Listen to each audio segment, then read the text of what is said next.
यार लेकिन टोल बहुत है ना।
So, very good evening to everyone.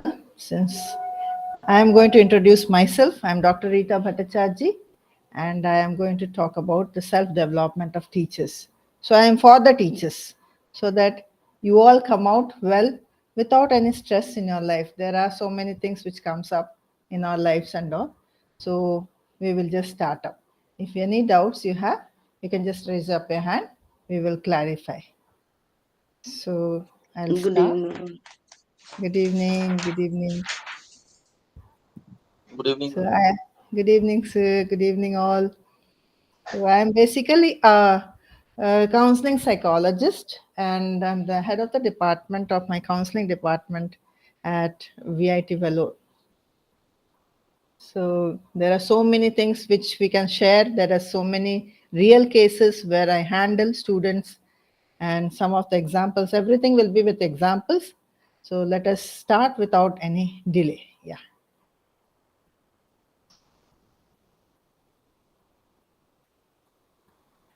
Please let me know if you all can see my screen.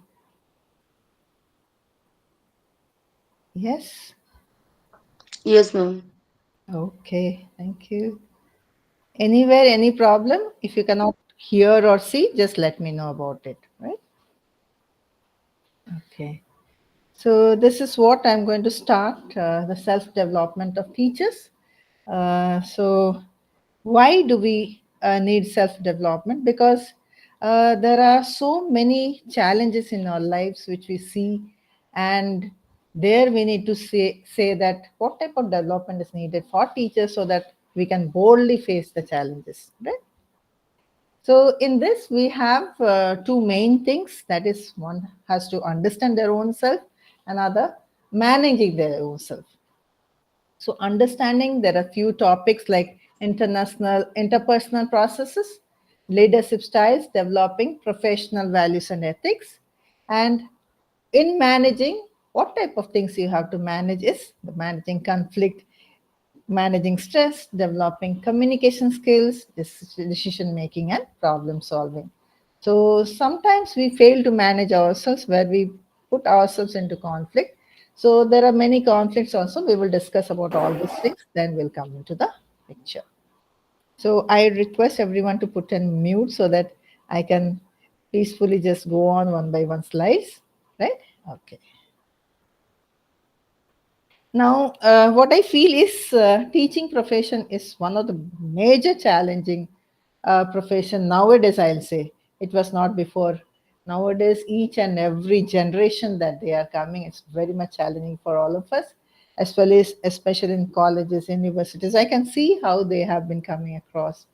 So many people we are taking care, and usually whoever comes to any position is always because of the teachers, and they remember the teachers and basically for their advice, suggestions, blessings, we can see big uh, people like in a positions they have come across.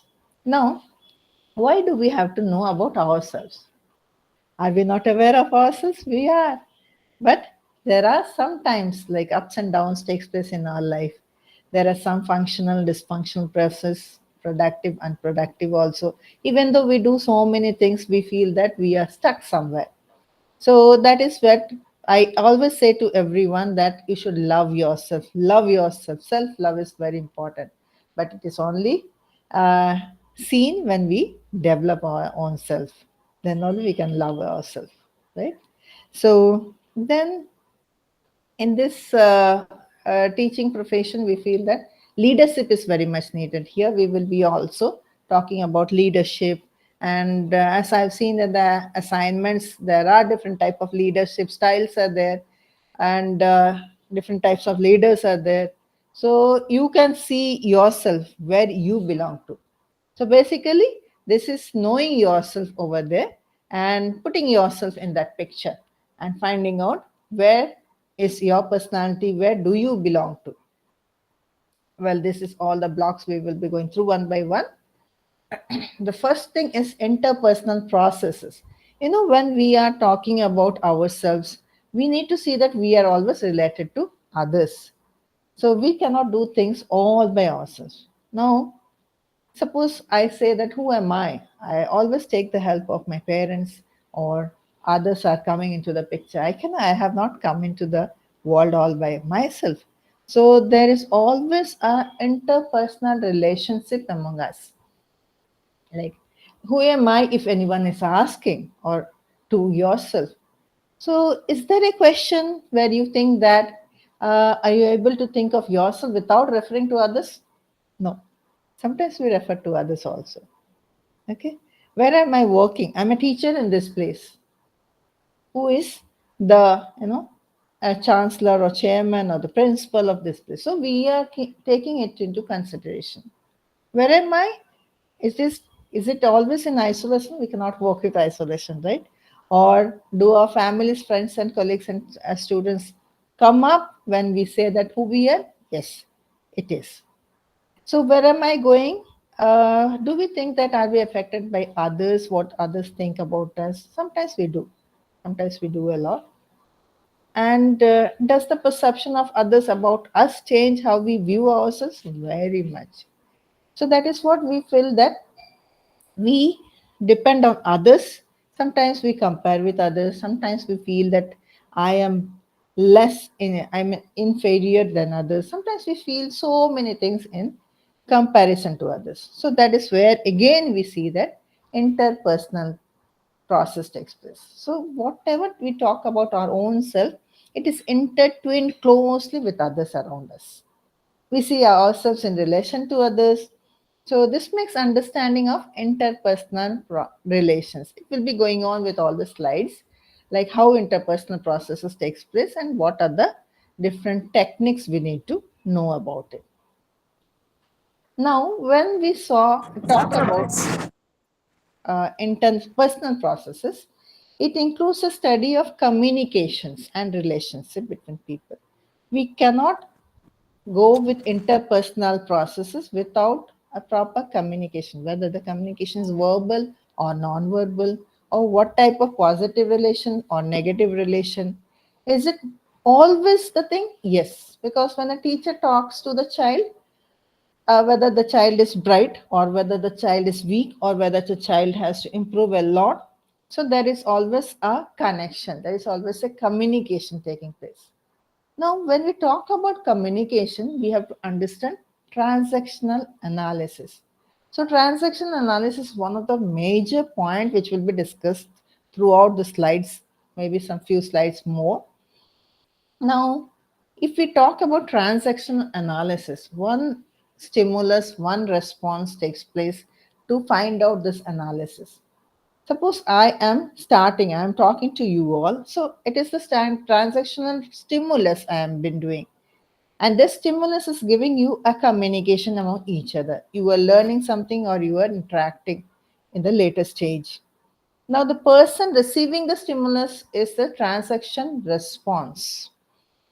So, this big topic of transactional analysis was introduced by Eric Berne in 1950s. This is just few history we need to know about so that we know about this topic or concept in a broader manner. So here the fundamental idea in transactional analysis is to study the interactions between people and identify the patterns therein. Sometimes when we see or perceive others in a different way, we may be affected or we may feel happy. It depends upon the way we are related to others or how we communicate to others. Now, ego. People say, yes, he is egoistic or she is egoistic. But what do you mean by ego? Usually in psychology, we say it is self. So we do not take it into any other form, but we say it is self. So if I talk about my own self, how do I react? How do I interact?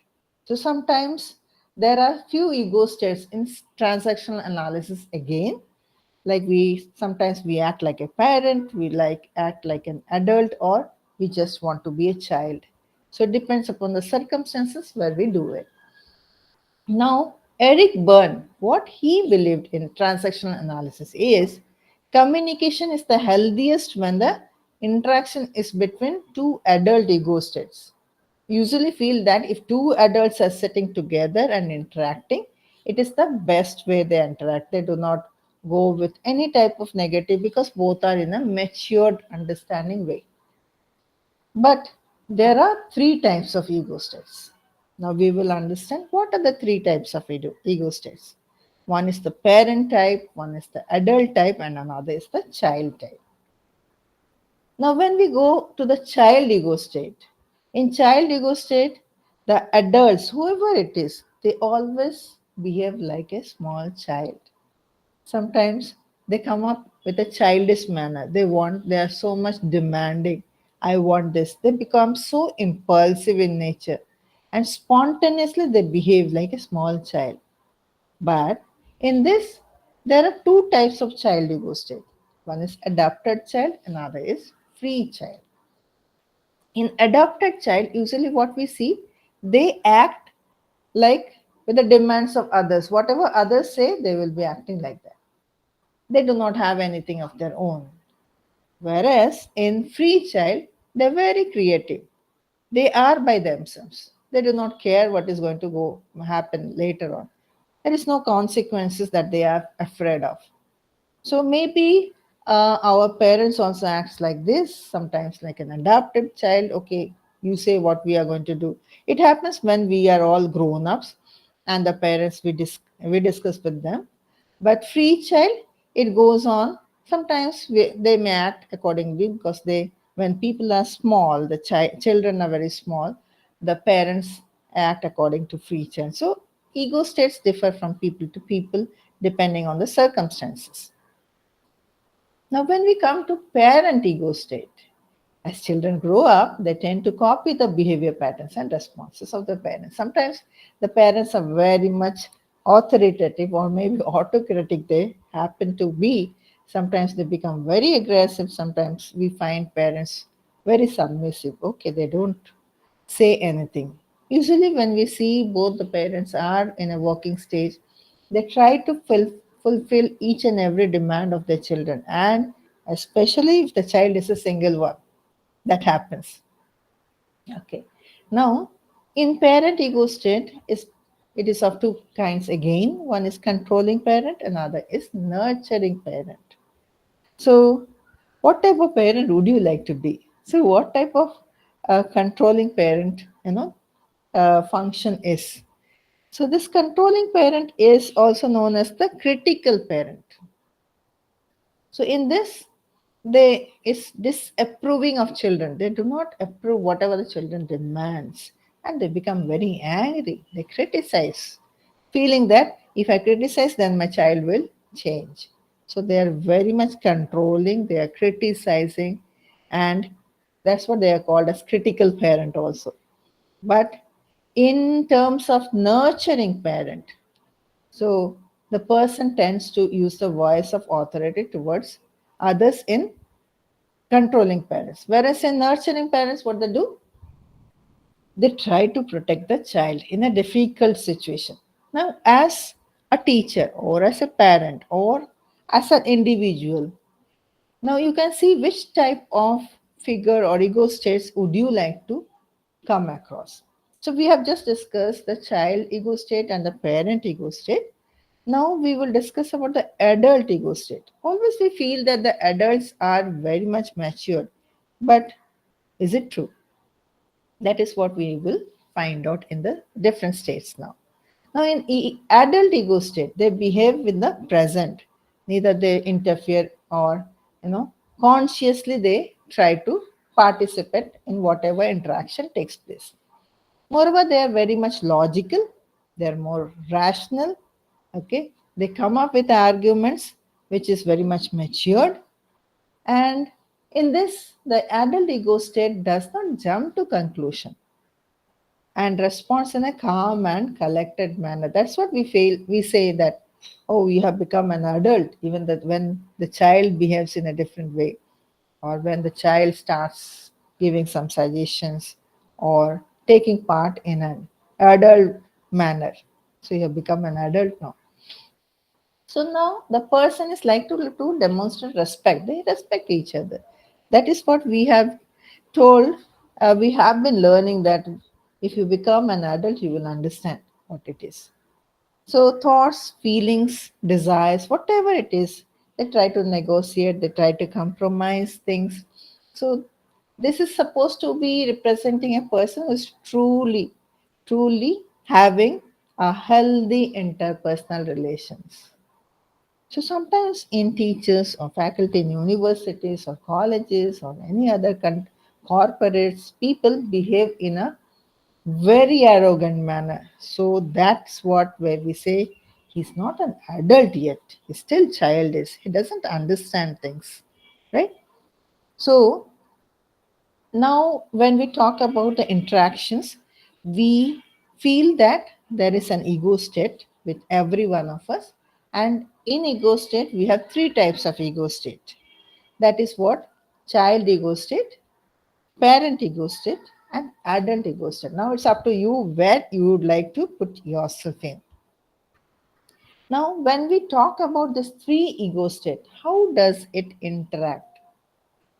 Does the adult always behave like an adult? No. So sometimes the adult may go as a child, or the child may act like a adult also. Because sometimes when the child see the parents in a different way, then they start saying that, okay, let me also control in this way outside. Okay.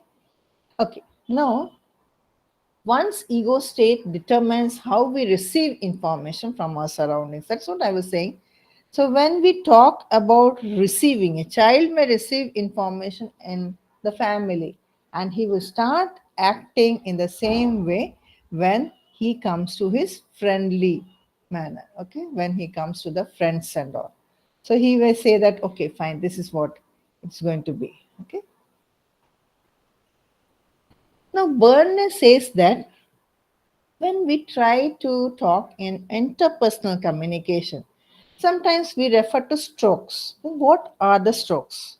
Sometimes we speak, sometimes we, you know, give a tap to people, or sometimes we hit. So these are all different type of strokes, and the strokes can be verbal or non-verbal also.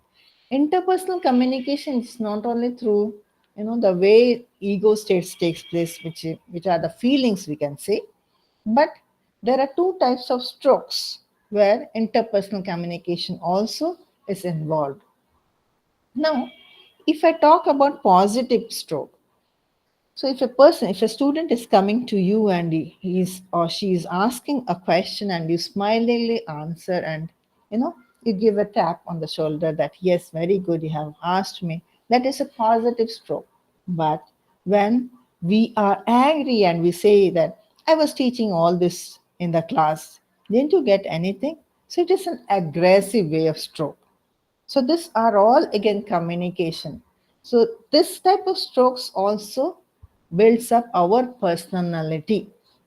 Now I will be coming later about personality structure and all. These strokes are speaking about what type of strokes we take it in ourselves.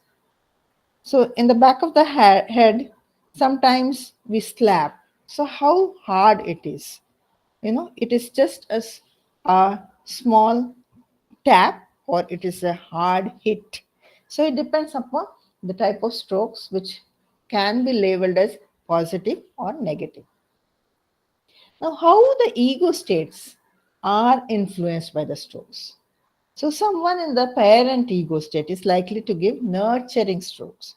If the other person is in the child ego state, they will be receiving it well, because nurturing parents can always talk in a very calm manner and all. And the other person is also the child type. Okay, fine. It's so nice to see such a person talking in a calm manner. But someone in the adult ego state will find it condescending and might have take offense if the other person is not like a child.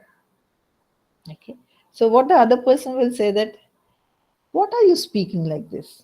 Don't you have some type of, you know, feeling to be like a mature person? Okay. So it depends upon the ego state of the person, how they take it. So this is how the stroke can also be influenced in the ego states of a person. Now these are very important. Like you can see the diagram over there. Child, child is okay, but child adult also can take place. Child parent also can take place. It depends. This diagram says it is up to the circumstances where the communication can take place according to the ego states. So, according to the changing life script, according to the changing circumstances, the environment, this all will say that where we are supposed to function in what ego states of our life, right? Just a break. Am I audible? Yes, ma'am. Okay, thank you. Because Yes, I was ma'am. going, so I was thinking whether it is properly reaching you or not. So, this is the first transactional style that we have come across. Now, again, you can just think of like when you are in the classroom, or when you are in the with the family, or when you are with your parents and all. what type of ego states you come across. Because again, as I said, environment, circumstances, and all, it depends, and we act accordingly. Or when we are with the friends, we are acting in an adult stage or a child stage. It depends upon how the friendly atmosphere is with the other person, right? So these are different styles where we cannot say that one will be going on with one ego state always. No, it is up to the circumstances or the communication which takes place among us, right? Okay. Now, what are the impact of ego states on transactional types? When we are talking about transactional analysis, there are some type of impacts which, sometimes when a child grows to be an adult, so whatever he or she has come across in their childhood will be giving them an impact. If they see their parents in a parental controlling type, they will also be a controlling type of ego state adult. Okay, so it depends, we as parents or as teachers or as friends, how do we treat others and what type of impact of our ego states will be influencing other people, right? Now, if we go with transactions, sometimes we say that complementary transaction takes place. What do you mean by complementary transaction? Here, usually at home, the parents' conversation takes place. The mother says sometimes, when the father says in reaction to it, okay, I knew that she will be saying this. Okay, so these are all types of predictive response. When the sender can predict the response of the receiver. Okay, so sometimes the student can come to you as a teacher. I'll just give an example. So each and every student has given a nickname for the teacher. Sometimes we see.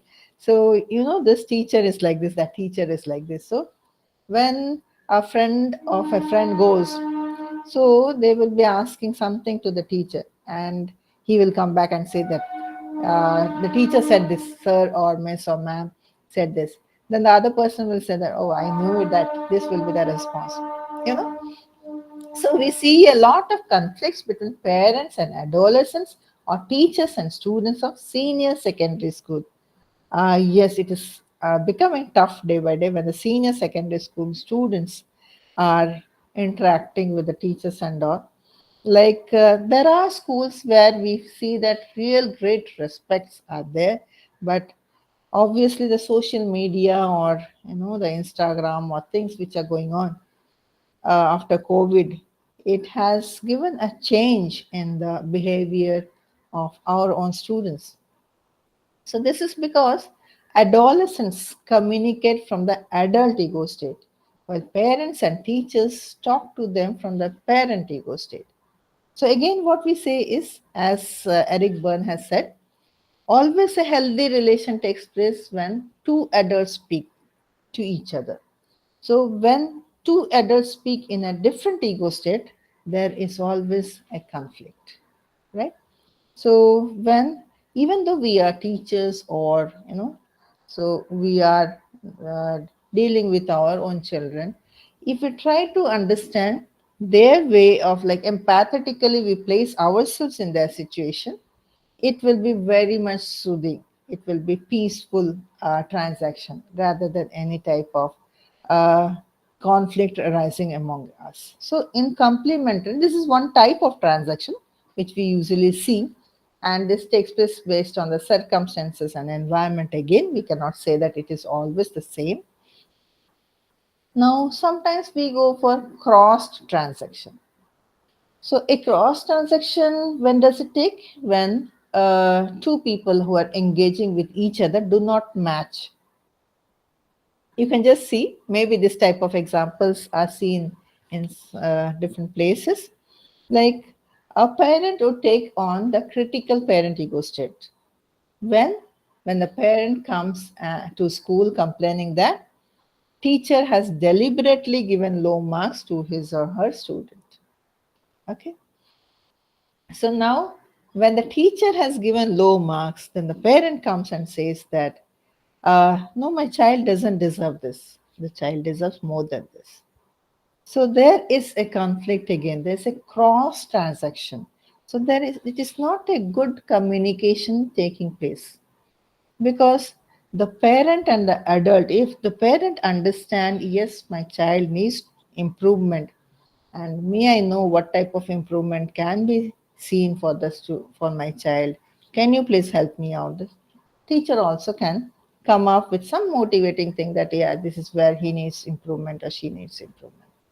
But if it is not, then it is crossed transaction. Okay. Then comes ulterior transaction. What is it? So here we see in communications there is a discrepancy between the actual message and the intent behind it. So there is again the two types of ego state coming up when the teacher and the student says, I'm elder to you, so as a teacher. So the parental ego state comes up with the teacher again. There is no adult ego state again. The student also comes up saying that, okay, I'm a good student, I'm helping you. So there is no connection in this two sentence. So there is a discrepancy what the teacher wants to say and what the child is understanding. Sometimes, while teaching in the class also, when the child is not in a proper mood or due to some other reason, he or she will not be able to grasp what is being taught in the class. So that is where the transaction, whatever takes place between the teacher and the students, it will be always ulterior transaction. Okay, that is where the conflict may be arising. The child may not understand, and he or she will be writing a different answer for a particular question. So ulterior transaction is not at all good for transaction analysis. But now we have completed the ego states, that is child, parent, and adult. So child with two, parent with two, and adult as such, because they are matured, we say one. So then we have come across the transactions, what type of impact the students will be having from the transactional ego states and all. So as we have seen, complementary is there, you know, crossed is there, ulterior is there. So it depends when you are teaching. Suppose a student is looking out or looking here and there. So that is the point where the trigger is that the student is not at all listening to you. So that is where the students will be understanding in a different way, and the information processed will be different. So these are few things which you will be understanding when you will be in the class, because you will be the leader by yourself. So you will be able to understand where I am supposed to do, because self-understanding is the teacher can correct himself or herself, right? So he or she can understand that what am I supposed to do in this situation or circumstance, right? Okay. Now, sometimes this is life position analysis. Sometimes in our life, we react in different ways. Okay. So, in this transactional analysis approach, which is proposing that people assume certain life position. Why? Because it is based on their past learning. And since childhood, there are different type of atmosphere, learning, circumstances, people around. So sometimes we are brought up in a joint family. Sometimes we are brought up in a nuclear family. Sometimes we are in the, you know, city places or village places, and different factors can come across where our life position will be different. Now, first, sometimes we say that I am okay and you are okay. We don't want to go for any arguments. We feel okay, accepting things is fine for us. So, these type of people, when you see that whomever you go and approach and they say that, okay, fine, I agree to it, I accept it. So those type of people are, they feel content and acceptable. It's fine. So we are not taking it much pressure on us.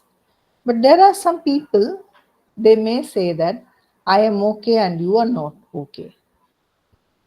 What type of people are these people? They are always people, those who find faults at others, right?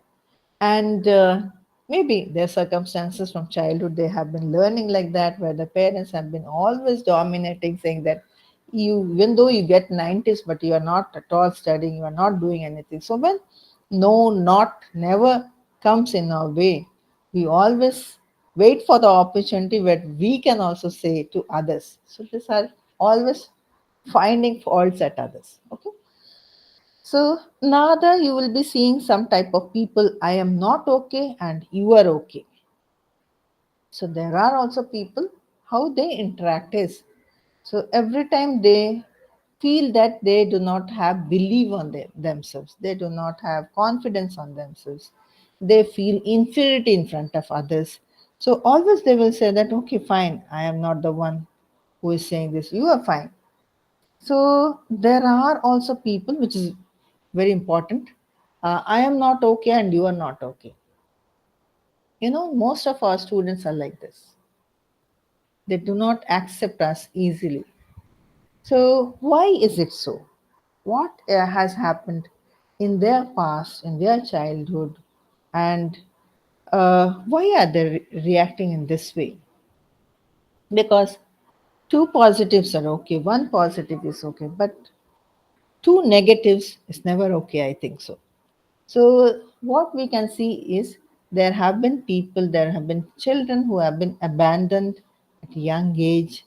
There are people, there are children who are kept with the grandparents, then later on they come back to their parents, where it's very difficult to adjust with the environment. And there have been students with depression, they keep quiet, and sometimes we see our students sitting quietly without interacting with anyone, neither playing games or so. So, most dangerous life position is this. And you know, nowadays in the society, the suicidal rates are increasing. So, 1 in 40 seconds, where we have seen the researches and all. So, suicides are seen everywhere.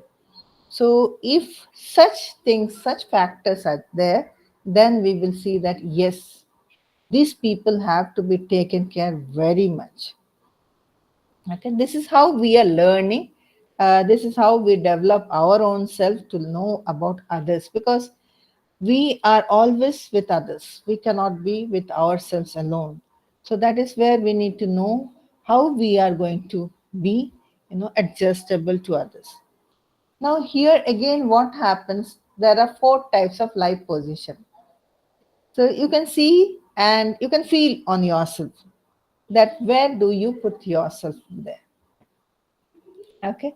So this is also very important when we discuss about the life position. Now, if you go with the students also, you may find some students are very argumentative in nature, especially when the marks are concerned. When you give the marks, they will say that I'll get more marks. Why did I get less marks and all this? So many things we can see, but besides that, there's some other reasons which are also dominating in them. Right? Now, in this life positions, I always feel that we react because of situations. Even when our students, when they come to me, I never blame them, never I punish, because they are the ones, they react differently in different situations. So first of all, I asked, what made you to do this? What was the situation behind it for which you have, you know, acted like this? So sometimes we feel that some situations are very temporary and some are relatively permanent. So when they grow up, when they become an adult, some becomes permanent because they cannot forget those situations and they still go on with them. So sometimes what Eric Byrne has written is, at work, someone might use many critical parent to child transaction. If you have critical parent and child transactions, then it will be like, I am okay, you are not okay. Like you can see I plus you minus. So I am okay, you are not okay. It comes when I act like a parent. However, when this person visits another friend, he may feel inferior. Okay, the same person may say that I am not okay, you are okay. Right? This is different life position. So this position is viewed as a reaction to the environment. Always the environment, the situation, the circumstances makes us to react. Because how come the person says, I am okay, you are not okay. The same person speaks, I am not okay, you are okay. So this is again situational and environment matters. So in this, there are situation or environment where it will be making very much temporary, but sometimes we cannot forget and it becomes permanent for years together to come out with. So this all becomes our personality. As I was talking about personality, so when it becomes a permanent figure in our life, so it catches the personality figure for us also. So this is how we make ourselves or make our position permanent or temporary. It's up to us again. But game analysis. What is a game? It's not a game of video game that students are playing, but a game is played in life. Like sometimes we are happy with people around. Sometimes some people we are not happy with. Sometimes we would like to talk to people for hours together. Some people we do not talk to. So a game is a series of transactions or interactions between people in which the message is disguised. Here we say game is not in a positive way, not in a negative way also, but not in a way where we can accept it. So in simplest words, we can say a person is playing a game when he or she is trying to accomplish an end that is contrary to what is being overtly expressed. So when you say something and the other person says some other thing, that is where the game starts. Now, there will be something like if I say some sentences to some people, so they may come as, why don't you? This type of question they may ask. Or even though they accept, okay, whatever I say, they're accepting it, then they will ask, why, what? But I don't think so, it is feasible for me. So, in this game, one person shares a problem with another, seeking a solution. When the solution is offered, the first person says, with an excuse that, can this solution be applicable? So, that is a game again. So, when you are asking for a solution and it is given, so we don't know the disguised picture of the other person, right? So, sometimes we try to help people out. But sometimes we do not know, are we doing it properly or not? Are we helping the right person or not? So this is a game analysis where we need to be very much cautious in how people speak.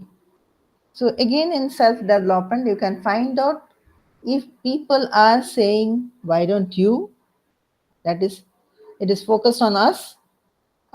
It's a game again that is going to be played against us. So sometimes people accept yes, then they say, but. So these are few things which you have to be cautious of. And in the analysis, I mean transaction from between one person to another. So you have to be very much careful in talking about the terms. Now, other games that people play include the poor me. So sometimes they will be very much arrogant. So why don't you do it? Or even though I accept, but I don't care for it. But sometimes they say that poor me, I don't know what am I supposed to do. So that is also a game analysis that focuses on gaining sympathy, right? So there are people of different times. Here we are talking about different type of people where you can be, cautious about and deal with others. And sometimes it is an excuse to avoid work, or uproar in which people often make loud arguments. You will find two types of people again.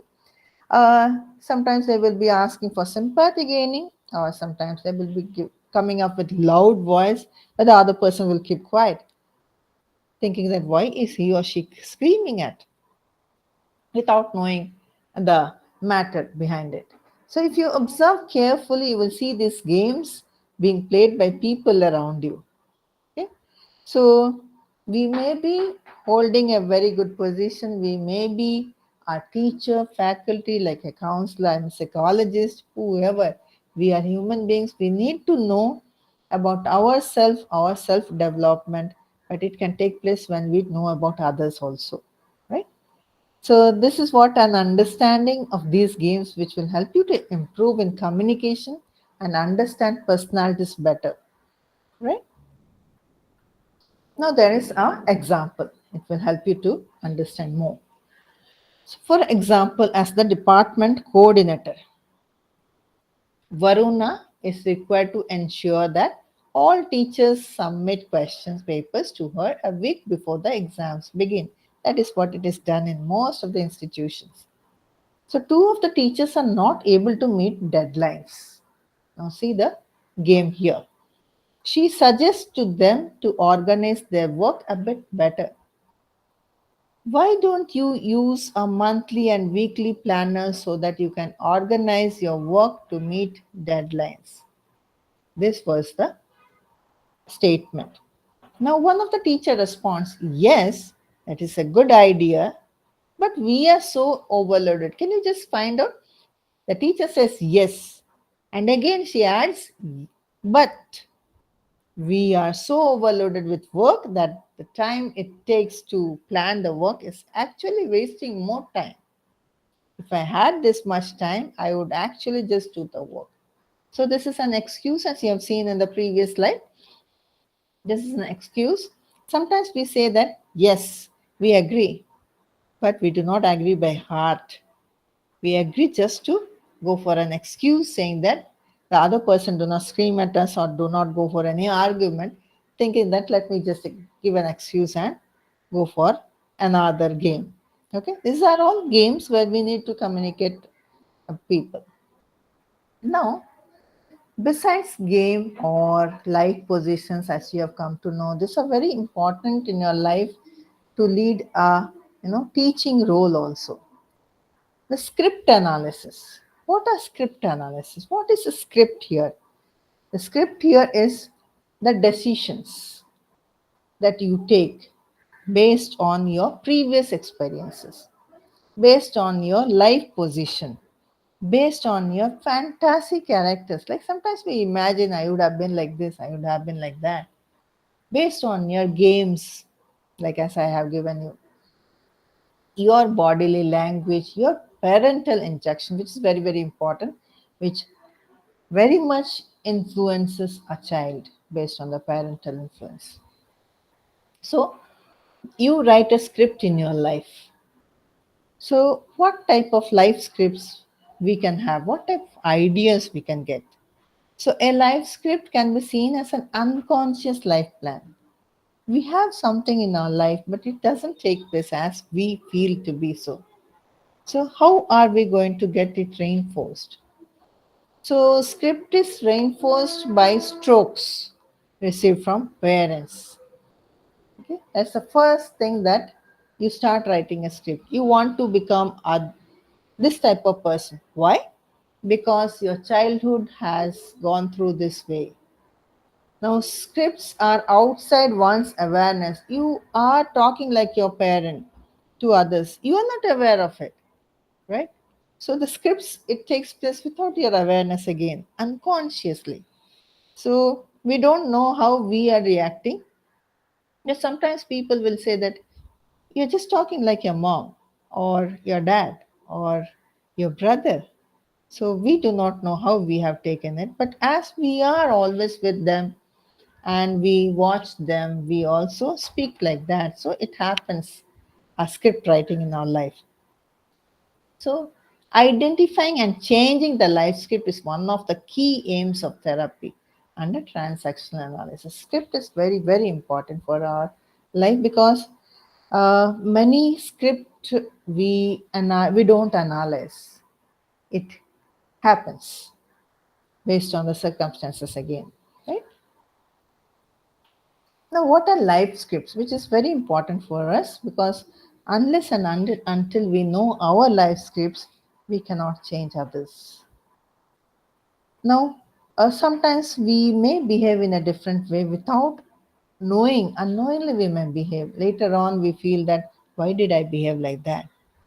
So, this all are unconscious, unawareness.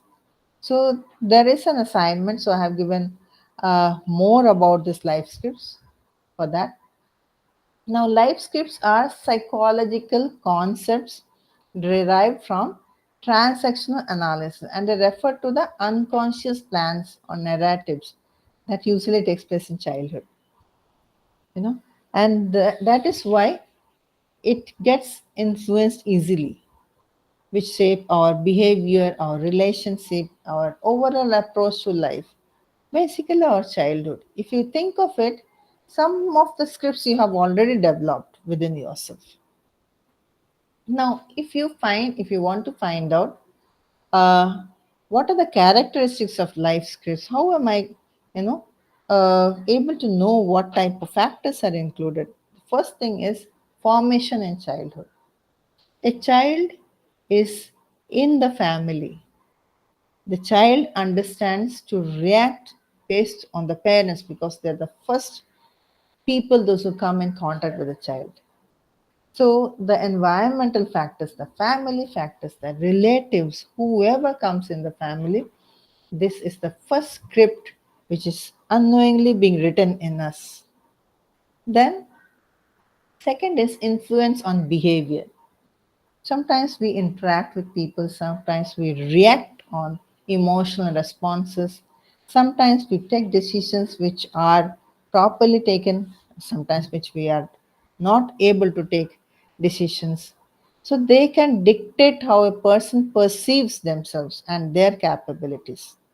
So this is what our behavior is being influenced by all these things.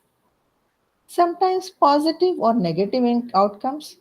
Usually, we human beings are more attracted to the negative than the positive. We are under stress. Why? Because we fall into the negative factors more, and we do not see the positive, which are always there with us. Yeah? So, potential for change, if we are understanding our own scripts, we can rewrite, we can modify the scripts to be more healthier and adaptive for life narratives, right? So, how to identify unhealthy behaviors using script analysis? This is one of the assessment question for you all. How do you understand? It's easy to say that you rewrite, you modify, you do all those things, but how will you know that such behaviors, few behaviors, I can say, are unhealthy? Now, first thing what you can do is self reflection. Self reflection can be there. Like, suppose some days are very healthy for us, we are very happy, but few days we are not happy. So, what you can do is, moreover, I am giving counseling tips also in this. So, sometimes you can, before going to sleep, you can do journaling. So in journaling, you can just document your thoughts. What are the thoughts which are going on coming? And how do you feel about it? And behaviors in various situations you have gone through, particularly those that lead to negative outcomes or recurring problems, right? So this is one you can do. And reflect on moments of conflict, stress, or dissatisfaction. You can go for journaling in this type, or sometimes you can identify the patterns like how often you feel inadequate, you feel sad, you are not adequate to do things, or you feel that you have fear in you, or people are rejecting you, you know, or you are avoiding many strategies or many situations. So you go with self reflection. So after self reflection, always, as I say, the childhood experience is always clinging with us. So explore your background.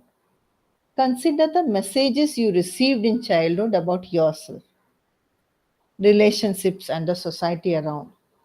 What are the parental influence? How your parents have taught you?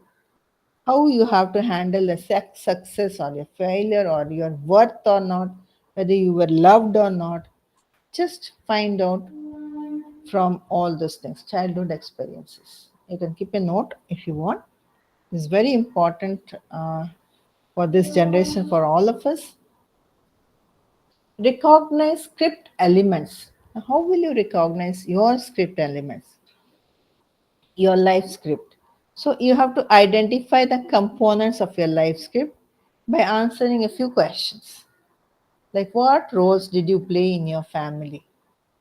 Caretaker, rebellious, or peacemaker? You have to answer this yourself. What beliefs did you internalize about yourself and your abilities? Did you believe that you were worth or not worthy? Or you felt that you should succeed always, but every time you were not able to do it? Or were the specific decisions you have taken which has led to negative consequence in your life? This is the way you can recognize your script elements. So once you recognize your script elements, you can analyze your behavior. How will you analyze? Like, there are few sentences again, like, identify unhealthy patterns. What type of unhealthy patterns would have taken place in your life? Like, were you people pleasing? Were you keeping quiet in order to please people and suppressing yourself? Were you anytime self sabotaging yourself? That is, suppressing your happiness for the happiness of others? Anytime did you avoid due to fear or anxiety any situations? Or did you defend yourself anywhere without focusing or facing it? Critical events which reflects on specific incidents that triggered these behaviors, how did you respond and what was the outcome? So this is how you can analyze behavior. Once you analyze it, then you have to take a challenge and reframe. Then only you can rewrite. Then only you can modify. What type of challenges? Control beliefs, like challenge the negative beliefs. Anyone, everyone in our life, we have positive and negative. So if you can identify those negative beliefs and associate with your life scripts, are they true or not? You need to analyze yourself. Do they serve you? Consider alternate if it is so. Go for healthier beliefs you could adapt with. Create new narratives like rewriting aspects. What you were before, what you are now after analyzing and taking challenge. Like, for example, I'm given, I'm not good enough. So how you can reframe it? I am capable and deserving of success. I will do it. I am capable of doing it. Right? So if I ask anyone to do something, especially our students, they will say that, ma'am, I'll try. So I will try is not the thing. I will do it. Okay, that is what we are taking it inside us. So if you are finding it difficult, you can take professional support. You can talk to the counselors, you can go for therapy, or you can talk to people who are very much like-minded to yourself, those who understand yourself, those who have also undergone the same struggles like yourself. Sometimes we talk to the strangers and we find out that the person also had the same lifestyle as yours. So this shows that a like-minded people, you can just share things. Then you can monitor your progress. So as you have seen, there is a question there: how will you be identifying your unhealthy behavior? or life scripts and all. These are all different ways where you will, but it will be helping you to come up in life. It is not so easy to become positive, but yes, it will help you to become positive if you go through each and every factors described just now, right? Now, yes, all the teachers are leaders. Who said we are not leaders? Because we are having so many followers and the students are our followers, right? So, there is another question on leadership also. So, only I'm touching the leadership chapter today. Now, teachers as leaders, when they are in the class, they are the leaders. They can command. They can take decision all by themselves. So that is the place where they command respect. They don't demand. That commanding respect will be there depending on their behavior, their transaction, their interactions with the people there. Okay, so this gives them the power to handle the situation within and outside the classroom. No teachers are similar to each other. Students will be having their own way of choice to the teachers. There are students who have gone for their career based on the teachers again. A teacher is very nice. She teaches English. I will go with English. The teacher is nice. He teaches physics or she teaches maths. So the way you interact with the students take it up. With that is what the life script again. And as Simon Gurns accepted leadership as a quality of an ordinary person with extraordinary determination. We all are ordinary people. But if we have some determination within us and we try to help people out in the society in a different way, so people will be with us always. So leadership is the art of convincing people. Why will the followers be following the leader? Because if the leader is a charismatic person and the personality is there and always there with the followers, obviously the followers will be there with the leaders. Like, for example, again, in a school, a teacher is expected to convince all the stakeholders to achieve common objectives of education in general and schooling in particular. So, a teacher must lead the institution in general. And students in particular, they are there to achieve desired objectives. Like you all have your lesson plans and all, you go with your lesson plan, you teach them. So they are observing, they are taking it the way you teach. So it depends individually. We cannot say that all the teachers have the same way of teaching or commanding way to the students. It differs from people to people. Now, the basis of power. Leaders means they are powerful. They are given the powers, they have the rights to do it. Now, in a classroom, a teacher's mere gesture or an angry look will stop the noisy class to be quiet. So, these are different types of, you know, non-verbal communication, we say. So, in organizational structure, the power dynamics, which is also known as basis of power. Sometimes the powers are positional, sometimes the powers are personal, right? So sometimes we see in residential schools and all, they take extra classes. So it is not positional, we can say, it is personal. I want my children to come up well. I want them to study. I want them to get good marks. So I'll come back again. What are the basis of power? So one is positional power, as you can see, it is with the hierarchy. So people hold position, maybe the principal, the vice principal, or the head of the department. These are all positional power. And sometimes it may happen that if the principal is angry with the vice principal for a task not being done, so the vice principal transfers it to some other teacher, or it goes on and on and on. So it is a hierarchy power where it is also known as legitimate power. These people take the advantage of that position. Now, what about coercive power? Coercive power is also a positional power where the leaders may compel their followers to obey their orders using threats or punishment.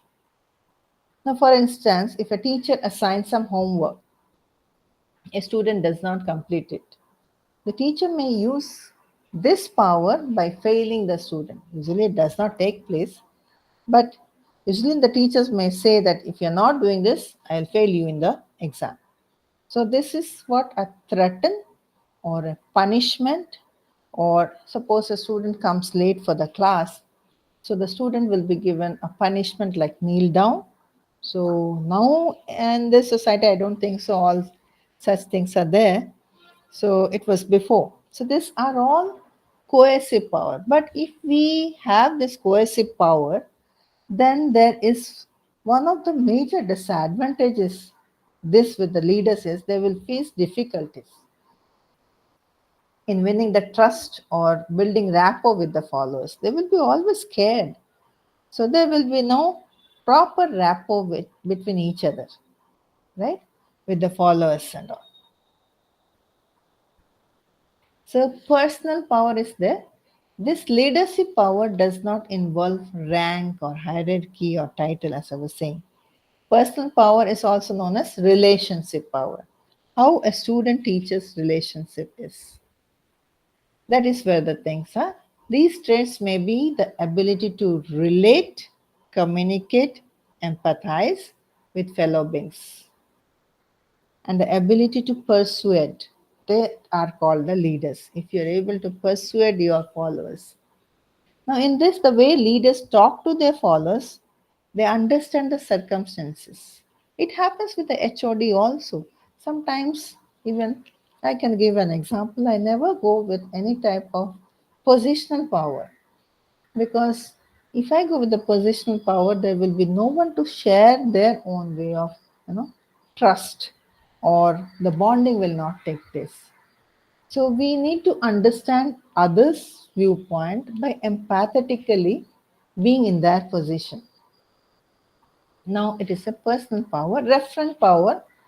Referent power is usually we say that very famous people start following him or her. When an individual becomes very famous, many people feel like actresses or politicians, or there are some reference I have given here, like even a teacher also. Sometimes you can see a teacher is very popular among the students.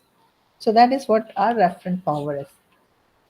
So these are different powers which we discussed, and this is what the assessment question is.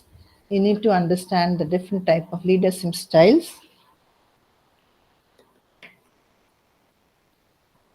and you can also place yourself. Which type of leader are you uh, as a person? So, directive leadership style is very much known. It is easy to understand what is directive because the leader gives the direction. Okay, usually when in the Republic Day or when in the event or function, the teachers direct the students. You have to stand here. You have to do this steps and all, or you have to do march according to the bits of the musical instruments and all. So all this are directive leaders because there is no other go. If directions are not given, then the followers will not be able to follow them. So it is always where the co-workers follow the directions given by the leader. That is where it is called directive leadership style. So as an example, as I have given, suppose you are a music teacher and required to train a band of students to perform in an orchestra in the Republic Day parade. So what you have to do, you have to give the direction that the synchronized manner should be there, and every student might know their part of play. So which music to be run, which at which time, and the rhythm and the bits and all. So this is what directive leadership, and it's very much needed for such type of leaders. Supportive leadership style, they are always emotionally supportive. So in supportive leadership style, you may, try to speak out your emotions to the leader because you know that my leader is very much supportive. He or she can understand my situation.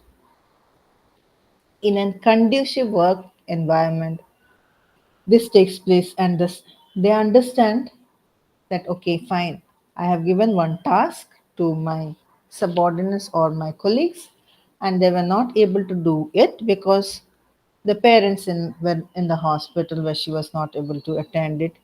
So I can understand that, yes, emotionally we are supporting. It is not that you have not done it and you have to do it. No, never.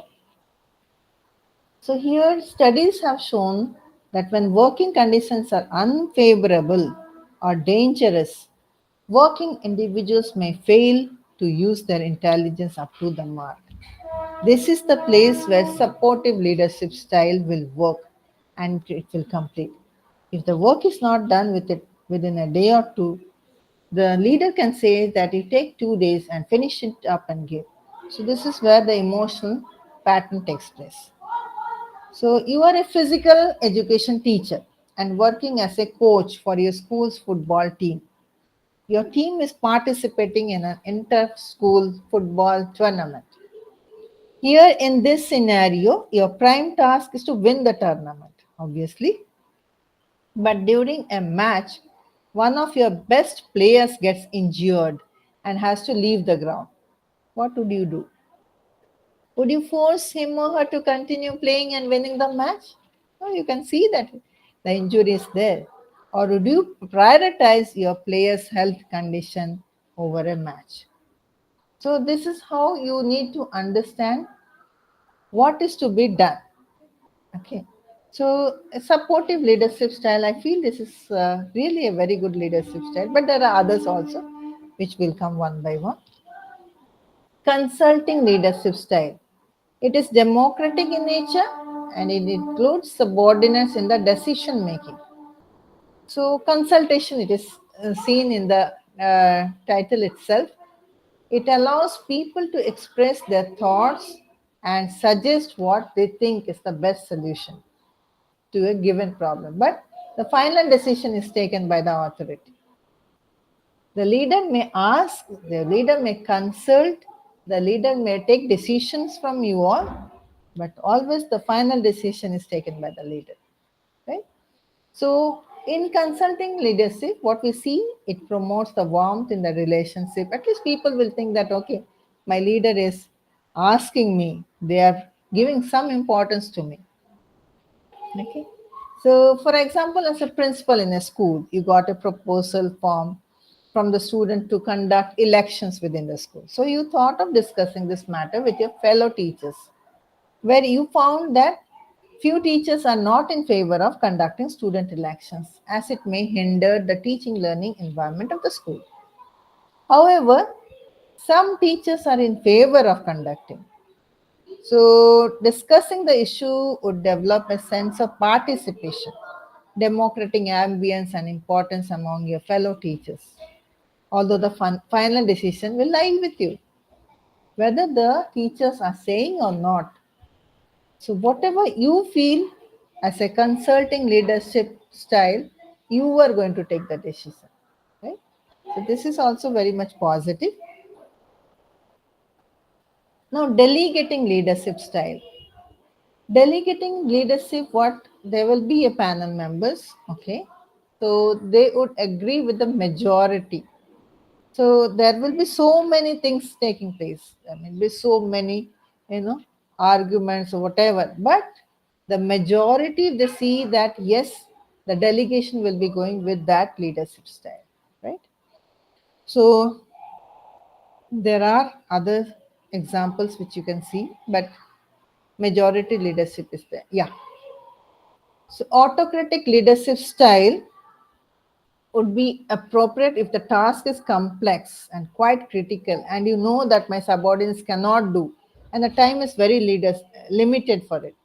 So you cannot just depend on the subordinates or to ask that, okay, fine, what to be done. Within few minutes you have to finish. So you have to be an autocratic leader at that time. But autocratic style primarily focus on how the task is being completed without being worried about the relationship. They will not see that what others are thinking. So within that stipulated time, the leader will say that you have to do all these things and finish it and give it to me by this time, because time limit is there. Now the autocratic leaders know what they want and how to accomplish it without any resentment. So they this style appears to worry less about their subordinates, do not have or less confident. That is where the leader feels that no, I should take up the lead, because if I depend on the subordinates or the followers, we know we are going to lose it, right? So that is where the autocratic leadership. Democratic leadership is, as you know, we are all in a democratic society. It is a participative leadership style. So in this, they offer guidance to them with task commitment. As a result, the participants' quality of contribution and dedication are much higher under democratic leadership. So these are all one by one. Example is also given, like you and your fellow teachers are asked to design a syllabus for a science subject, and you are appointed as a chairperson of the committee, where you would have to go with the decision made by the members of the committee. So you may suggest the committee include or exclude any topic, but you cannot impose your decision on the committee members. This leadership style recognizes leaders as coaches and experts and expects them to include inputs from their fellow members. So here, as you can see, the politicians taking place, the leaders in the organization taking place, in the corporates also, even in class also, we give each and every importance to all in the committee. Right? Now, sometimes we may say that autocratic and authoritative leaderships are same, but no, somewhere there is a difference. Now, what we can see is authoritative leadership and autocratic leadership. What is the difference? Is like sometimes we have mentor and mentee. We have mentor and mentee, which is seen in authoritative. So we help the others to do it. Okay. Whereas in autocratic, where what the leaders say, just follow me. You need not do anything. Whatever I am doing, you just follow. So this is a difference between both. For instance, you are a dance teacher and you're preparing your students for a stage dance performance. However, a dance move is too complex for your students to perform. Now, what would you do? Of course, you would lead your students by performing it and ask them to observe. So here you are doing something and your students are also doing. You are not saying that you just have to do whatever you are. That is a different type and this is a different type. Laissez-faire leadership style. It was very common. It is also very common now also. So it allows more freedom to the subordinates than delegating leadership style. Like under delegating leadership style, the goals, objectives were pre-decided, and the leader works with subordinates, shoulder to shoulder. Whereas in this laissez-faire, the leader's role remains passive. Active becomes the subordinates. Okay. So in this, suppose we a project is given and a teamwork is needed.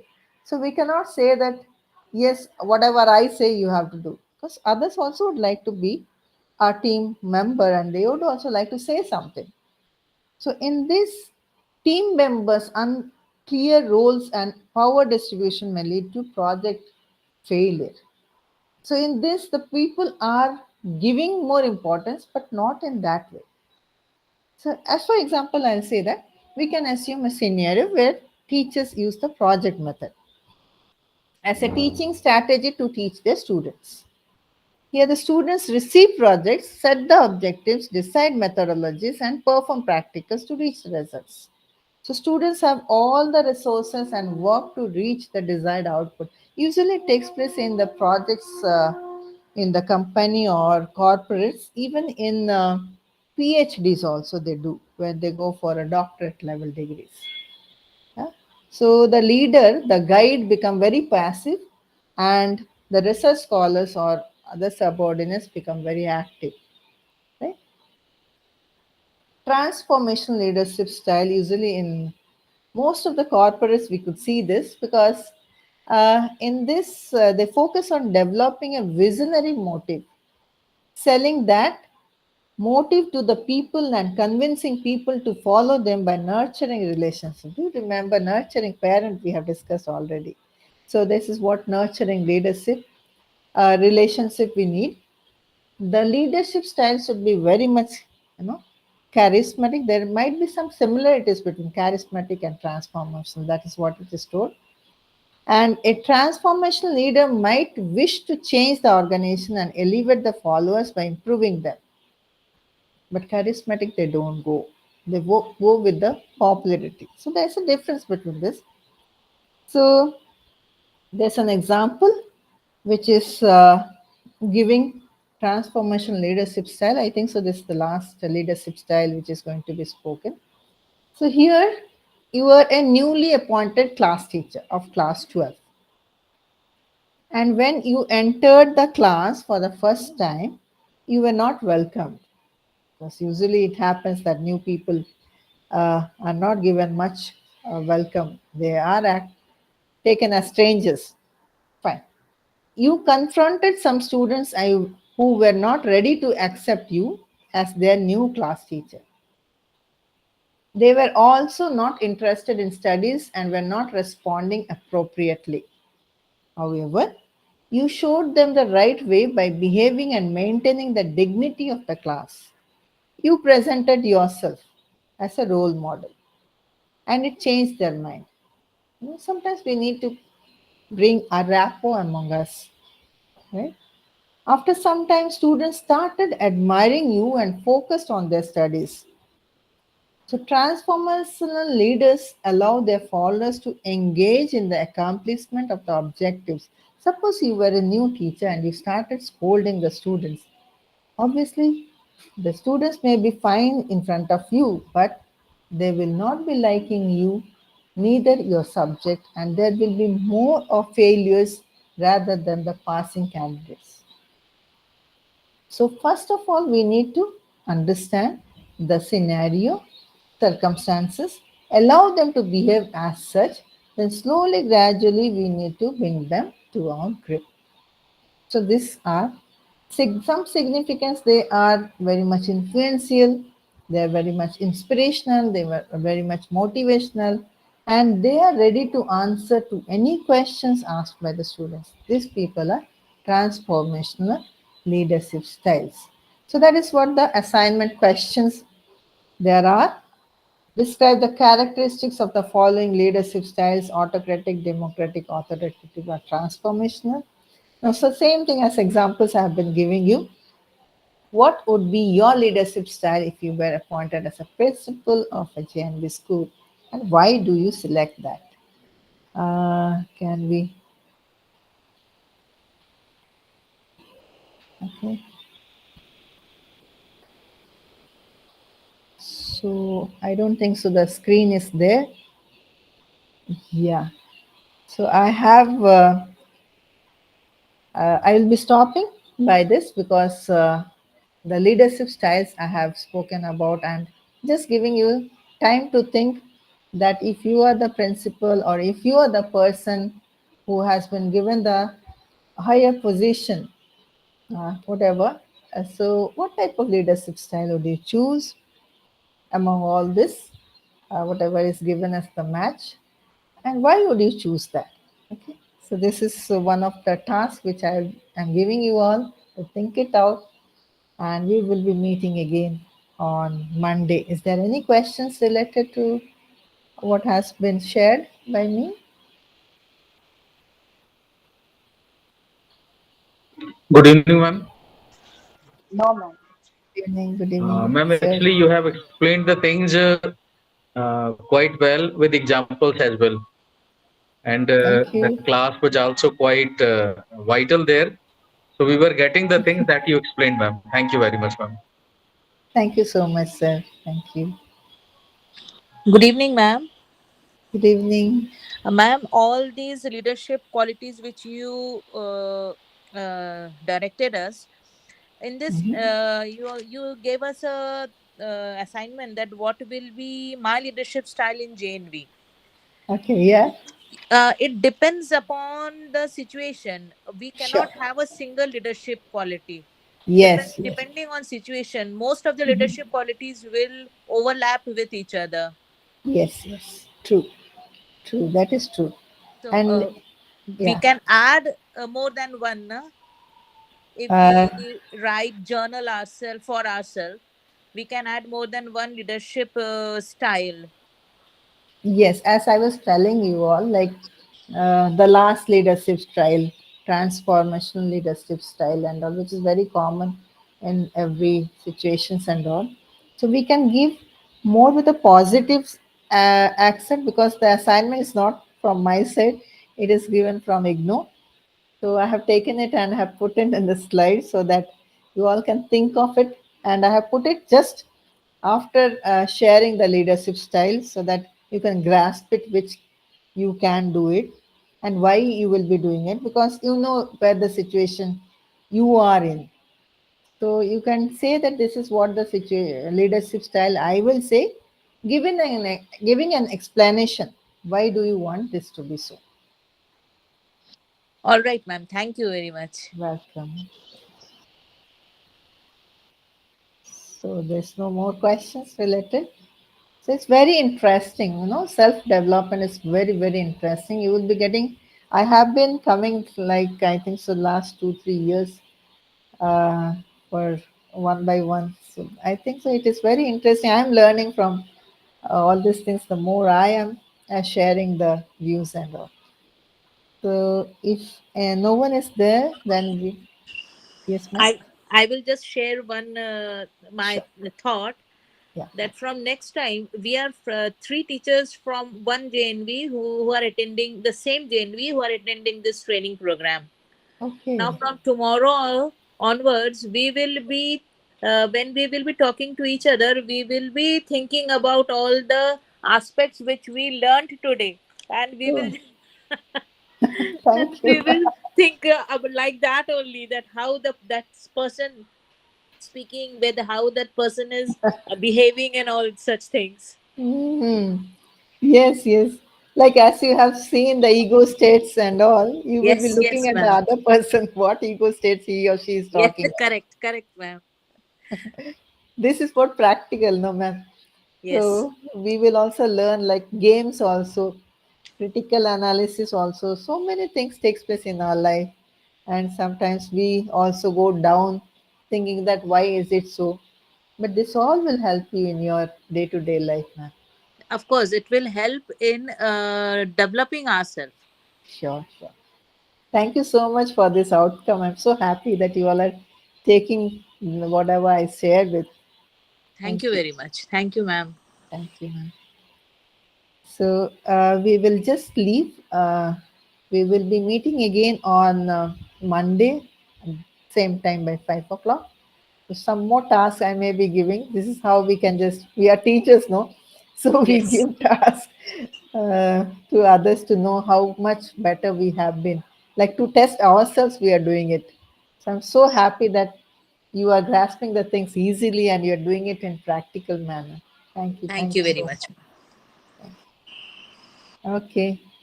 Okay, thank you, See ma'am. you Thank all. you. Thank you, sir. Thank you. See you on Monday, Thank you, ma'am. ma'am. On Thank Monday. you, ma'am. Sure. With new topics, new components. Thank you all.